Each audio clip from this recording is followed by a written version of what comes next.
Pada kisah yang lalu diceritakan, Sang Haji menangis meratapi ibunya yang pingsan. Dia sangat sedih melihat ibunya juga ayahnya yang tergeletak diam. Sang Haji tidak berani mendekati ayahnya. Dia hanya memeluk tubuh ibunya dengan erat sambil menangis meraung. Mas Made.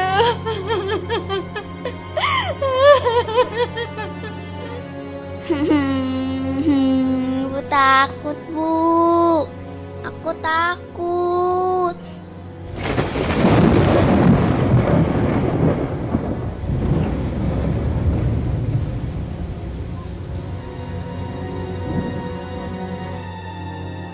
Tetapi begitu tangannya hampir menyentuh tubuh Madatantra, Wirapati menghentikan dengan teriakan. Jangan sentuh!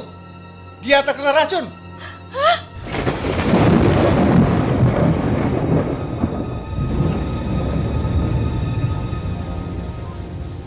Mendengar itu, semua yang ada di sana terkejut. Juga ada rasa takut. Serentak, mereka berpandangan bergantian. Tak tahu entah apa yang dipikirkan. Hanya masing-masing bertanya dalam hati. Apakah mereka juga terkena racun?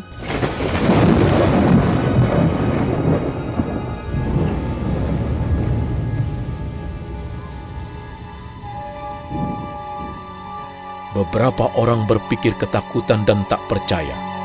Tetapi tidak demikian dengan Rukmini, istri Madatantra. Rukmini tetap merangsek hendak menubruk tubuh suaminya. Dia tidak menghiraukan peringatan Wirapati. Maka dengan terpaksa Wirapati bertindak, menepis Rukmini agar mengurungkan niatnya. Rukmini terdorong agak menjauh dari tubuh Madatantra. Rukmini menangis meraung.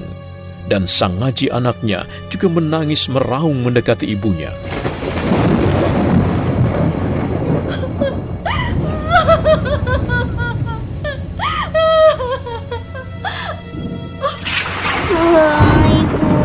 Ibu kenapa? Tolong, kenapa Ibu? Ayah, tolong, Ibu, Ayah, tolong.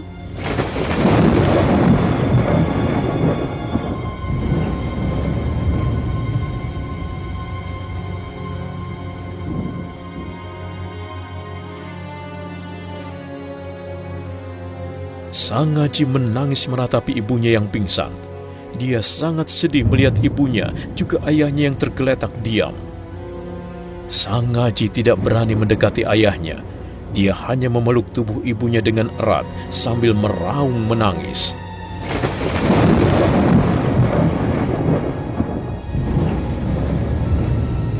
Aduh, malangnya nasib kita. Ada apa ini? Lakon apa yang harus aku hadapi? Aduh, Made Tantra, ada apa denganmu, Made?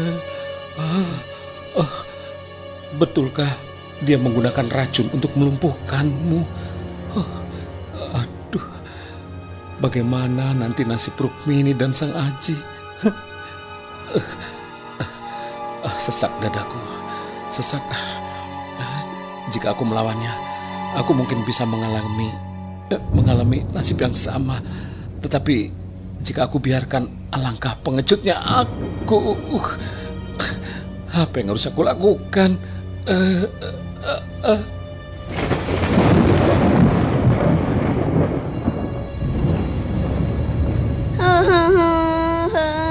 Ayah, Ibu, Ayah, Ibu. Ayah, Ibu, tolong. Ayah, aku takut. Ibu, Ayah, tolong. Ibu, Ayah, aku takut, Ibu.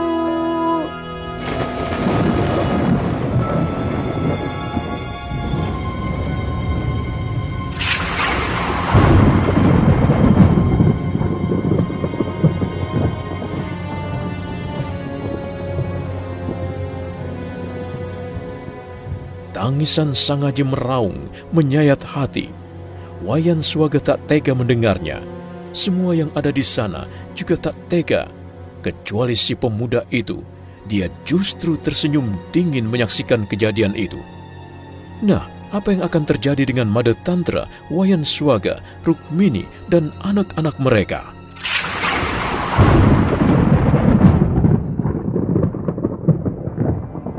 Nah, mari kita ikuti kelanjutan kisahnya.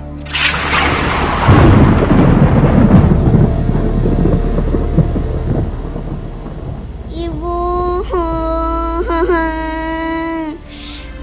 ayah, ibu. Bagus. Rupanya kau mengenali senjataku. Kenapa tidak? Aku tahu siapa kamu. Bukankah kamu juga tadi menghajar salah seorang dari rombongan penari?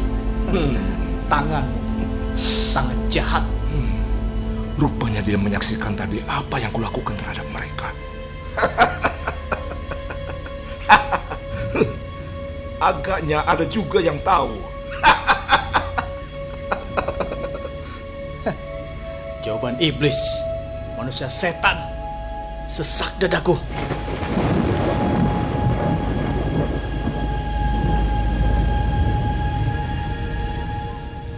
Ya, sesak dada terasa. Sakit di dada karena hatinya terluka.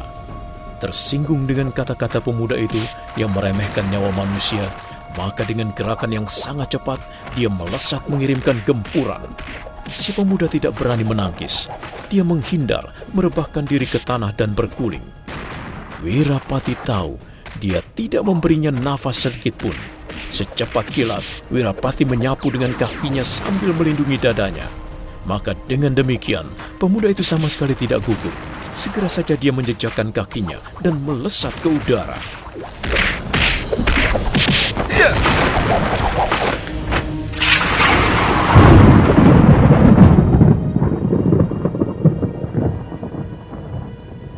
Pemuda itu melesat ke udara sambil menyerang kepala Wirapati.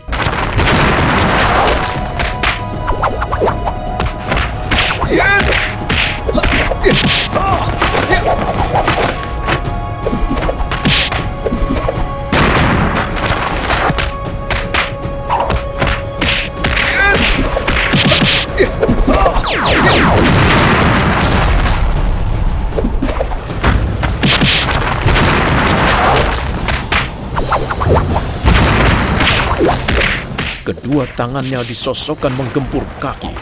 Kemudian dengan berjumpalitan, dia mementalkan diri. Wirapati terus menggempur, dan pemuda itu berjumpalitan juga di udara. Dan kemudian dia jatuh berdiri dengan sempoyongan.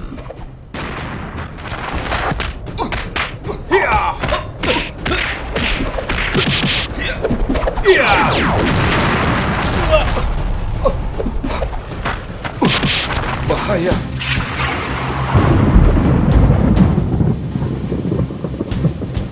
Pemuda itu mulai khawatir menghadapi Wirapati. Dia mulai ragu untuk menghadapinya. Sementara mereka saling tegang, pada saat yang sama tubuh Mada Tantra telah kaku.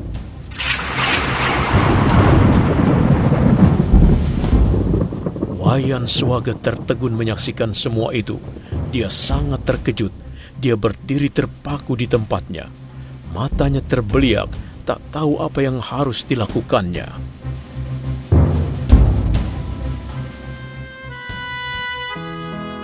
Aduh, kenapa harus begini akhirnya? Aku harus bagaimana kalau begini? Aku tidak tahu harus apa. Aduh, Mada Tantra, badannya tidak bergerak lagi.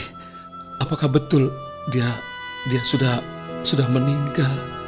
Oh, tak terbayangkan olehku apa yang akan terjadi dengan Rukmini, dengan Sang Aji.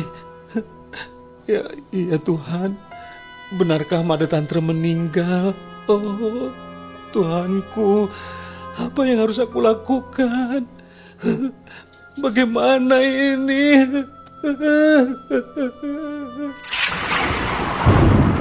Ibu,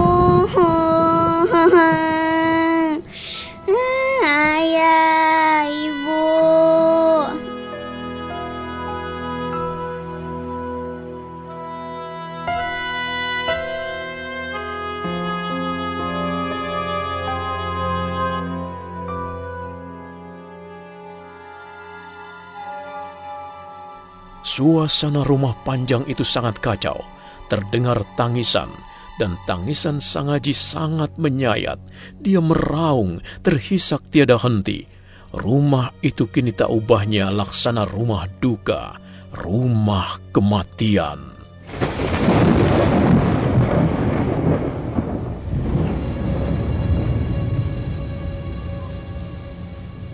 Hawa udara rumah panjang sudah berubah menjadi rumah pembunuhan, mengerikan.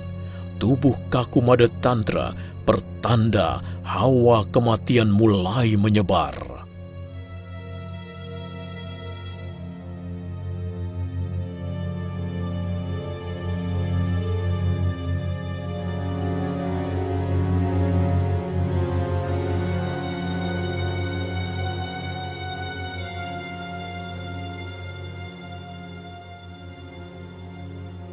Aku harus cepatnya mengambil kedua pusaka yang ada di atas meja itu.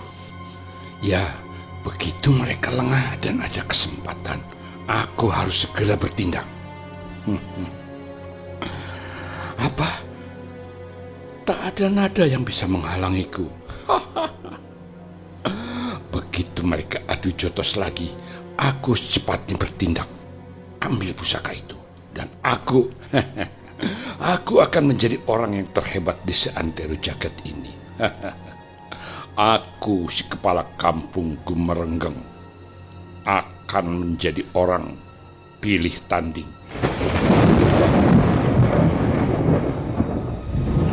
Akan menjadi orang terkenal di mana-mana, akan membicarakan kehebatanku. Di mana-mana orang akan takluk, bertekuk lutut padaku.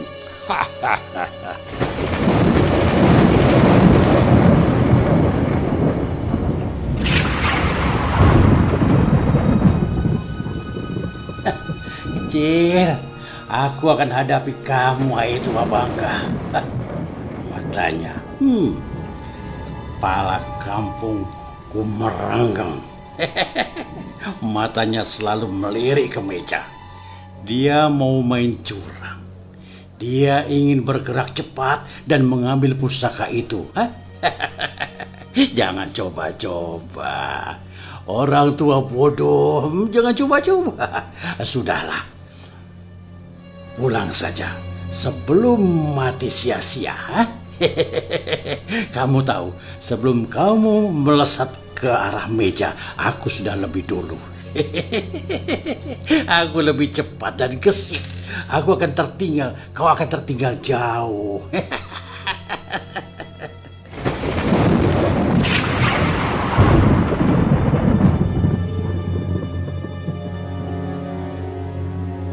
Kedua kepala kampung itu dalam hatinya berpikir masing-masing, tetapi seakan ada kesepakatan, sama-sama ingin menguasai pusaka Pangeran Semono, ingin mengambilnya walau dengan cara apapun. Dan kemudian setelah berhasil akan segera pergi menjauh dari tempat itu.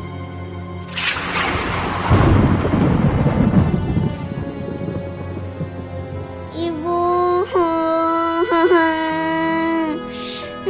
ayah, ibu. Tak tergerakkah hatimu mendengar tangisannya? Memanggil ayahnya yang kau buat kaku seperti itu?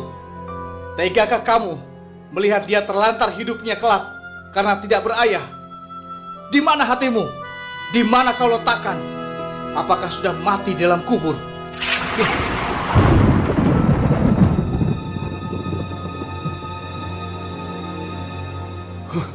Kematian bagiku tidak ada arti lebih. Sama seperti hidup. Mati dan hidup itu biasa. Siapa saja akan mengalaminya. Hanya cara, jalannya yang berbeda. Iblis keparat kau. Tunggu dulu, biar ku jelaskan.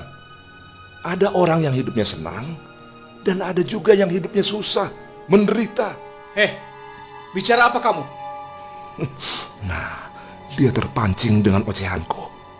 Ini kesempatanku untuk mengulur waktu. Iya, dengan memancing kemarahannya. Jujur, aku sedih dengan nasib bocah ini. Juga nasib ibunya, yang tentu saja akan menjanda. Dan mereka akan berjuang untuk menutupi kebutuhan hidup. Pasti dia akan hidup susah. Begitu juga dengan kematian. Kematiannya menyakitkan.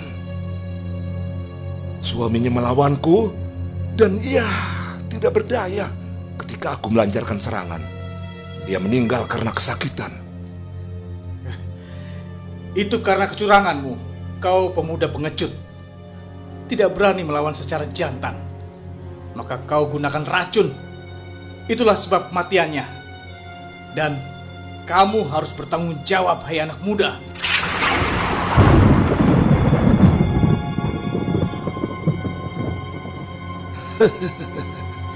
Apapun yang kugunakan, tetapi yang jelas dia tewas. Dan itu adalah mati sakit. Mati yang menyedihkan. Oh iya, tapi apakah benar dia sudah meninggal? Muak aku mendengar ocehanmu.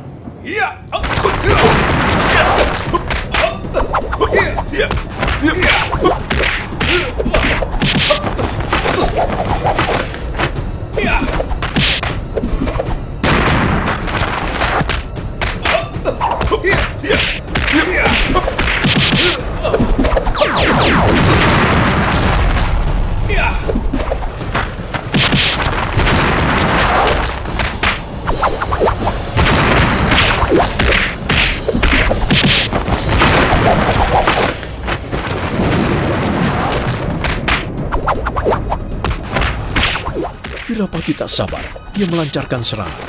Tetapi pemuda itu bukan lawan sembarangan. Dia membalas dan sesekali menyerang. Masih terlihat sama-sama hebat dan kuat, seimbang, saling pukul dan tendang. Namun masih belum nampak siapa yang akan kalah atau menang.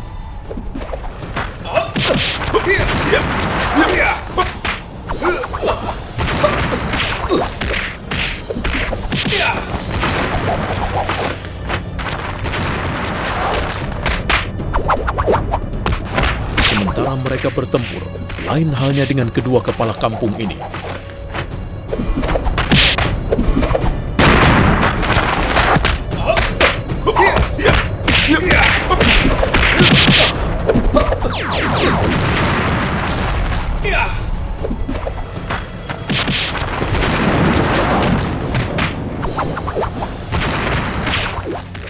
Sekarang saatnya.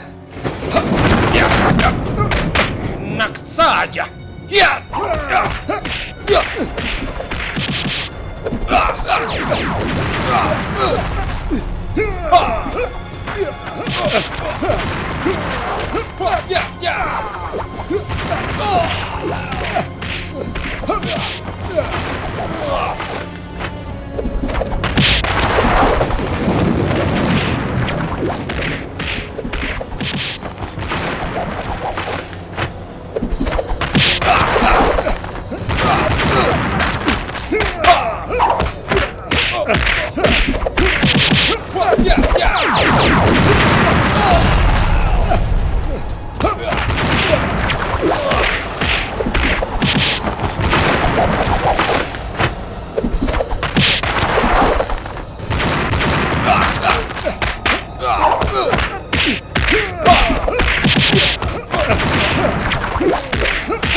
Justru karena kedua-duanya mempunyai tujuan yang sama itulah, mereka jadi saling bentrok.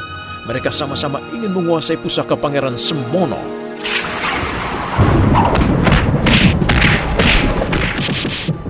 Masing-masing mereka melancarkan serangan. Siku dan kemplangan mendarat telak di tubuh. Keduanya merasakan pukulan masing-masing. Bermacam gerak ditampilkan untuk saling menjatuhkan. Kini keduanya saling serang dan sama-sama terkena dengan telak, sehingga mereka mengurungkan maksudnya untuk mengambil kedua pusaka yang berada di atas meja itu. Sesekali mereka mencuri lihat ke meja, tetapi meja tetap di sana dan kedua pusaka itu masih berada di atasnya.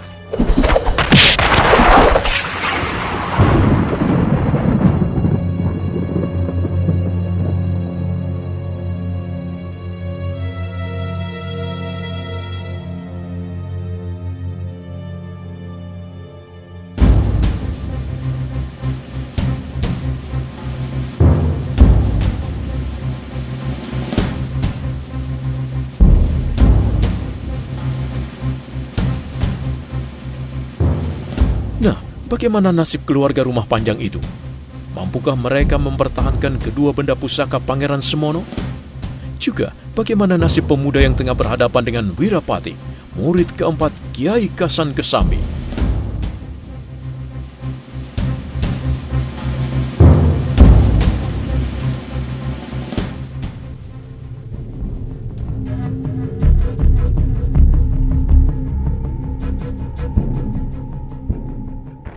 Saudara pendengar, untuk mengetahui jawabannya, ikutilah terus serial Sandiwara Radio ini, Bende Mataram.